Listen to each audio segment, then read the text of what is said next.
नमस्कार दोस्तों, लीजिए न्यूज़ 20 राजस्थान में मैं आपके साथ मुकेश कुमार गुजर। और आज हम पहुंचे हैं जयपुर।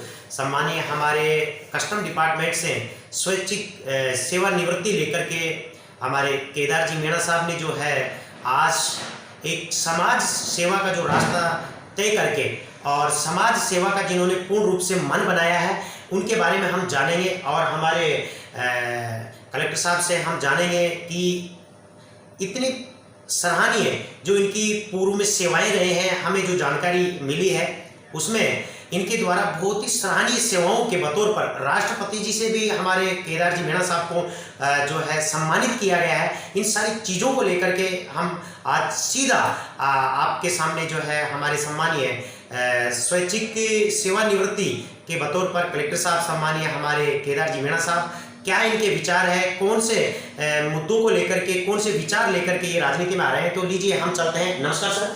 नमस्कार मुकेश जी, बहुत बहुत धन्यवाद आपका। आप हमारे यहाँ पे पधारे, मैं आपका सम्मान करता हूँ, हृदय से आपको धन्यवाद देता हूँ कि आप यहाँ पर आए और हमसे रूबरू हुए। Thank you sir. सर, हम सबसे पहले आपसे जानेंगे कि आपने एक बहुत ही अच्छी जो सेवा की, उस सेवा में स्वैच्छिक अपनी इच्छा से आपने सेवा का जो है आपने छोड़ करके और आपने जो एक राजनीतिक सफर चुना है, आपके मन में क्या विचार आया कि आपने ये रास्ता तय किया है? हाँ मुकेश जी, मेरा राजनीति चुनने का इसके पीछे कई कारण हैं। मैं सेंट्रल एक्साइज कस्टम डिपार्टमेंट में अधिकारी के तौर पे काम किया और उसके लिए मेरे को अच्छे सराहनीय कार्यों के लिए पुरस्कृत भी किया। लेकिन मन में मेरे एक टीस थी, क्योंकि मैं एक गरीब किसान परिवार में पैदा हुआ हूँ। ग्रामीणों की जो समस्या है, किसान की समस्या है, जो आम मजदूर गरीब की जो समस्या है, उसको मैं बखूबी समझता हूँ। उसकी हर समस्या से मैं ताल्लुक रखता हूँ। तो मेरे मन में भाव था कि भाई मैंने देश की सेवा की है और अपने रोजगार भी किया है, लेकिन अपने क्षेत्र के विकास के लिए, गरीब लोगों के विकास के लिए मेरे को कुछ करना चाहिए। इसलिए मैंने राजनीति का क्षेत्र चुना, क्योंकि बावनास विधानसभा जो क्षेत्र है वो काफी पिछड़ा हुआ है। यहाँ पे कई समस्या है, चाहे वो पानी की हो, चाहे बिजली की हो, बेरोजगारी की हो, गरीबों को रोजगार की हो, ऐसी कई समस्याएं हैं। तो उनका और करवाने के लिए मैं मेरी भूमिका उसमें अदा कर सकूं, इसलिए मैंने राजनीति के क्षेत्र को चुना जी सर, आपको राष्ट्रपति जी से जो सम्मान मिला है उसको लेकर के क्या कहेंगे, आपको कैसा लगा है? मेरे को बहुत अच्छा लगा। मैं धन्यवाद देता हूं मेरे गुरुजनों को, जिन्होंने मेरे को पढ़ाया, और मेरे माँ बाप को, जिन्होंने मेरे को इस लायक बनाया, और मैंने ईमानदारी से अपनी सेवाएं दी। इसके लिए मेरे को 2012 में राष्ट्रपति महोदय द्वारा सम्मानित किया गया।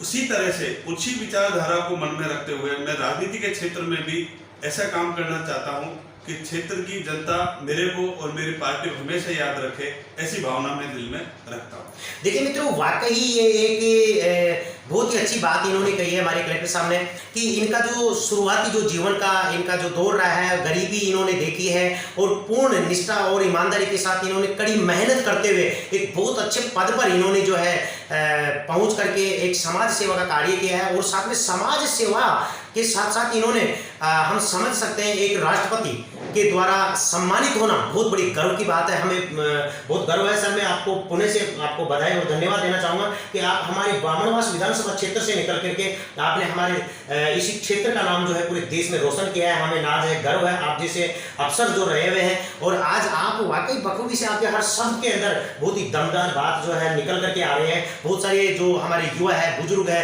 वो सब लोग आपको देख रहे हैं। मुझे पूर्ण विश्वास है कि युवा आपसे बहुत सारी प्रेरणा ले रहे हैं। साथ में अभी नवरात्रा का भी जो वक्त चल रहा है, नवरात्रा को लेकर के क्षेत्रवासियों के लिए आप क्या कहेंगे? मैं सभी बावनास विधानसभा क्षेत्र के सभी निवासियों को, प्रदेश के निवासियों को नवरात्रा की शुभकामनाएं देता हूं और माँ दुर्गा के चरणों में अपना सिर झुका के अमन चैन की दुआ करता हूं कि प्रदेश में खुशहाली का माहौल आवे और क्षेत्र के लोगों को भगवान ऐसे खुशियां बांटता रहे। ऐसी मैं भगवान से और देवी माता से प्रार्थना करता हूँ। Thank you sir. लीजिए, अभी इसी वक्त हमारे श्रोता तो आपके सामने मौजूद नहीं है, लेकिन मैं मौजूद हूँ। मेरे संपूर्ण क्षेत्रवासियों की ओर से, श्रोताओं की ओर से, मेरे युवा साथियों की ओर से आपको भी मैं बहुत सारी ढेर सारी शुभकामनाएं देना चाहता हूँ मेरे क्षेत्रवासियों की ओर से, क्योंकि आपने हमारे क्षेत्रवासियों को, आपके क्षेत्रवासियों को जो शुभकामनाएं दी है उसको लेकर के। और सर, एक मैं समझ पा रहा हूँ कि युवाओं की बहुत सारी जिज्ञासा रहती है आपके बारे में। क्षेत्र में कई बार जैसे हम जाते तो आपका नाम उभर करके आता है, आपका जो हंसमुख व्यक्तित्व है, आपकी एक मिलनसार जो व्यक्तित्व है, आप इतने बड़े पद पर रह के आपके अंदर कोई ऐसा बदलाव नहीं है, आप एक बहुत ही ज्यादा और शालीनता आपके अंदर हम देख रहे हैं। जबकि कई लोग ऐसे होते हैं जो एकदम उनका एटीट्यूड ही चेंज हो जाता है, आपके अंदर ऐसा क्यों नहीं हुआ? देखो, मैं धन्यवाद देता हूँ आपके न्यूज़ 20 चैनल को और मुकेश जी आपके इस चैनल को।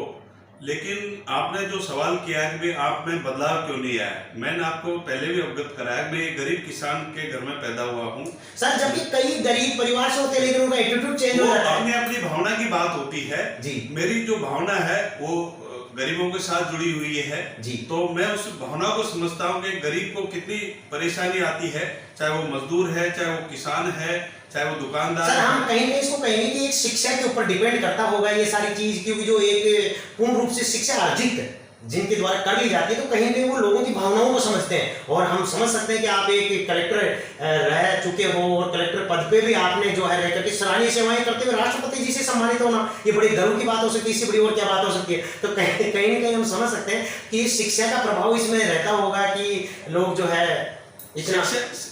मैं आपकी बात से सहमत हूँ, लेकिन शिक्षा के साथ साथ में संस्कार जी जी और आदमी का व्यक्तित्व इसके ऊपर काफी निर्भर करता है कि आप किस माहौल में रहते हो, किस तरह से रहते हो, आपके व्यक्तित्व में क्या क्या खामियां हैं, क्या क्या गुण हैं। तो जो ऊपर की जो वो है उसको छोड़ के जो जमीनी हकीकत। देखिए मित्रों, सर मैं आपको रोकना चाहूंगा थोड़ा सा। तो मित्रों, वाकई में ये चीज सुनना चाह रहा था और वाकई बिल्कुल कलेक्टर साहब ने बहुत ही अच्छी बात कही है कि शिक्षा के साथ में संस्कार होना बेहद जरूरी है, और इन्होंने ये बात कह भी दी है। तो मित्रों, हम समझ सकते हैं वाकई जो योग्य पर्सन होते हैं उनके अंदर ये सारी चीजें होती है, क्योंकि वो बहुत सारी तपस्याओं से गुजरने के बाद में वो ऐसे मुकाम पर पहुंचते हैं। और हमें गर्व है यदि ऐसे जनसेवक के बतौर पर अगर जनता का प्यार ऐसे लोगों को मिलता है, तो इससे और ज्यादा भाग्यशाली जो है किसी भी क्षेत्र की जनता हो सकती है। और क्या हो सकता है, तो हम समझ सकते हैं वाकई कलेक्टर साहब आप तो हर शब्द में जो है एक हमारे श्रोताओं का और हमारा जो दिल जीतने की आप बात कर रहे हैं, तो हम तो आपको जितना भी हमारी ओर से साधुवाद और बधाई देंगे उतना कम होगा, क्योंकि आपके हर जो शब्द है उसके अंदर बहुत सारी जो है प्रेरणा हमें मिल रही है और श्रोताओं को मिल रही है। आगे क्या बताएंगे सर? मैं आपको फिर धन्यवाद देता हूँ। युवाओं के साथ में जुड़ा हुआ हूँ और जहाँ भी प्रोग्राम, कोई भी छोटा प्रोग्राम हो, बड़ा प्रोग्राम हो, धार्मिक हो, सामाजिक हो, सांस्कृतिक हो, मैं जाता हूँ, मुझे भरपूर सहयोग मिलता है, भरपूर सम्मान मिलता है और उन्हीं भावनाओं को कद्र करते हुए मैं उसमें साथ देता हूँ। मैं आपको उदाहरण देता हूँ कि एक गांव में आग लग गई थी, किसान के साथ बकरियां मर गई थी। मेरे पास सूचना आई, मैं तुरंत वहां पे गया। हमने एक मिशन चलाया, ऑनलाइन मिशन चलाया, उसमें बहुत 500-1000 का सहयोग करके हमने उसकी तुरंत 24 घंटे के अंदर उसको करीब कोशिश करी भी उसको अधिक से अधिक आर्थिक सहायता पहुंचे। अभी तक करीब मैं मेरे मुंह से ज्यादा इसमें बढ़ाई नहीं करना चाहता, 100 ऐसे मिशन चलाए जा चुके हैं जिनसे गरीब परिवारों को कोई जनहानि हुई हो। हम उसका आदमी तो नहीं लौटा सकते या जिस परिवार से कोई गुजरा है उसको तो वापस नहीं ला सकते, ये विधि का विधान है, लेकिन हम उसकी आर्थिक सहायता करके उसके परिवार का और उसके बच्चों का भविष्य जरूर संवार सकते हैं। और युवा साथी मेरे को इसमें सहयोग करते हैं, मैं उनको तहे दिल से धन्यवाद देता हूँ। चाहे वो किसी भी समाज के हो, किसी भी बिरादरी के हो, उनका भरपूर सहयोग मिलता है और ऐसे ही कामना हम करते रहेंगे, ऐसे ही हम काम करते रहेंगे।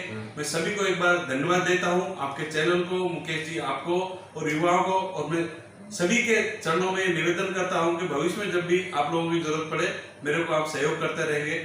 जी सर, उसके लिए हम आपसे थोड़ा सा और जानेंगे। शायद हमारे श्रोताओं की इच्छा हो रही होगी कि कई लोग आपसे मिलना भी चाहते होंगे या कई कार्यक्रमों में आपको बुलाने की भी उनकी इच्छा रहती होगी, लेकिन कहीं पे उनके पास हो सकता है आपके संपर्क सूत्र नहीं हो, तो आप बिल्कुल हमारे चैनल के माध्यम से आपके संपर्क सूत्र दे सकते हैं? हाँ बिल्कुल, मेरा नंबर है 9461586706।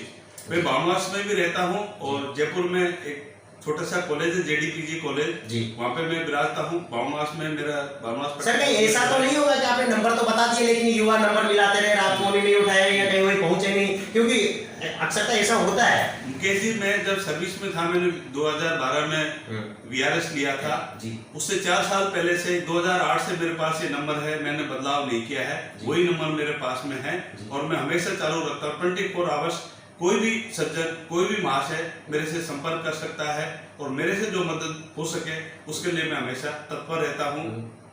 बहुत बहुत शुक्रिया। देखिए मित्रों, ये थे हमारे सम्मानीय केदार जी मीणा साहब, जो कि एक VRS लेने के बाद में एक समाज सेवा का रास्ता इन्होंने तय किया है और बहुत ही अच्छी बातें इन्होंने हमें बताई है। तो हमें पूर्ण रूप से आशा और उम्मीद है कि सम्मानीय ऐसे हमारे केदार जी मीणा साहब का जो है हर शब्द और हर इनकी बताई हुई बात है युवा बिल्कुल अपने जीवन में उतारेंगे। और लीजिए, इसी के साथ आज के इसी इंटरव्यू में इतना ही। नमस्कार।